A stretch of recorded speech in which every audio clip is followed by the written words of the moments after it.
చూడండి మనం ఈరోజు సొరకాయ కారపప్పులు ఎలా తయారు చేయాలో చూసుకుందాం. మేమైతే కారపప్పులు అనే అంటాం ఫ్రెండ్స్. మీరేమంటారో కామెంట్ చేయండి. తయారీ విధానం చెప్తాను. మిక్సీ జార్లో వెల్లుల్లి రెబ్బలు, 1 కప్పు పుదీనా, 1 కప్పు కరివేపాకు, కొత్తిమీర కూడా ఉంటే వేసుకోండి, లేదంటే స్కిప్ చేయొచ్చు ఫ్రెండ్స్. సొరకాయని తురిమి పెట్టుకోవాలి. సొరకాయ తురిమి పక్కన పెట్టేసుకున్నాను చూడండి. మీకు చూడడం కోసం రెడీగా పెట్టుకున్నాను ఫ్రెండ్స్. పచ్చిమిర్చి తగినన్ని వేసుకోండి, తగినంత ఉప్పు వేసుకోండి మీరు. చూడండి మాకైతే కొంచెమే సరిపోతుంది కారము. ఇప్పుడు మనం సిద్ధం చేసి పెట్టుకుందాం బియ్యపిండి.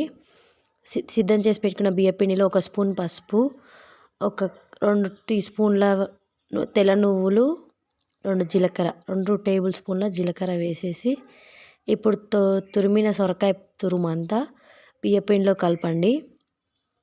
బియ్యపిండిలో కలిపిన తర్వాత ఇప్పుడు మిక్సీ పట్టిన మిశ్రమం కూడా బియ్యపిండిలో కలిపేసుకోండి. మనమైతే ఒక్క చుక్క నీళ్ళు కూడా వేసుకోకుండా మనకి పిండి అంతా కలిసిపోతుంది ఫ్రెండ్స్. ఎందుకంటే సొరకాయ నీరు ఉంటుంది కాబట్టి సొరకాయలో అదే నీరు సరిపోతుంది. మీరు కనుక నీళ్ళు వేసుకుంటే మాత్రం లూజ్ అయిపోతుంది పిండి. చపాతీ ముద్దలా కలుపుకోవాలి. కలుపుకున్న తర్వాత ఇట్లా ఉండల్లాగా చేసేసి పక్కన పెట్టేసుకోవాలి. చిన్న చిన్న ఉండలుగా తయారు చేసి పక్కన పెట్టుకోవాలి. ఉండలన్నీ తయారయ్యేలోపు ఇప్పుడు మనం స్టవ్ మీద కడాయి పెట్టేసి నూనె వేడి చేసుకుందాం.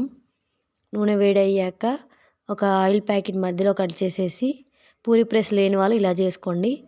ఆయిల్ ప్యాకెట్ మధ్యలో కట్ చేసేసి రౌండ్గా ఒత్తేసి మసలే నూనెలో వేయండి. సలసల మసలే నూనెలో వేయండి. ఎర్రగా కాల్చుకోండి ఫ్రెండ్స్. బ్రౌన్ కలర్ వచ్చేదాకా కాల్చండి. చూడండి అన్ని అప్పలైతే వేసేసాను నూనెలో. ఈ సొరకాయ కారపప్పులు మాత్రం ఎక్కువ రోజు నిలువ ఉండవు ఫ్రెండ్స్. ఒక 4 డేస్ మాత్రమే నిలువుగా ఉంటాయి. ఎందుకంటే సొరకాయ నీరుతో ఉంటుంది కాబట్టి తొందరగా బూజు వస్తుంది ఫ్రెండ్స్.